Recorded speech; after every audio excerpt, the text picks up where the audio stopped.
নমস্কার, আমার নাম অলি দাস, গ্রুপের নাম দয়াময় আছে যে পাড়াপূর্ব রাঙ্গামাটি ডাক্তারমোড়া বিও 2 বিও। আমি উদয়পুর থেকে মৎস্যজীবী হিসেবে কাজ করি। তো আজকে আমি মৎস্যজীবীর লেজ ও পাখনা গঠন নিয়ে কিছু কথা বলবো। রোগের লক্ষণ মানে লেজ আর পাখনা গঠন হলে কিভাবে আমরা চিনব। মাছের দেহ আস্তে আস্তে ক্ষয়প্রাপ্ত হয়,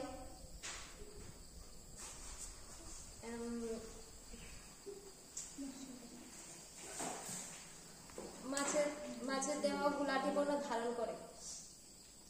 সাধারণত গ্রীষ্মকালে এই রূপ দেখা যায়। কারণ মানে এই রূপ হওয়ার কারণ হলো গিয়ে সেরা অতিরিক্ত জৈব পদার্থের বৃদ্ধি, এক ধরনের ব্যাকটেরিয়া ও ছত্রাকের উপস্থিতি,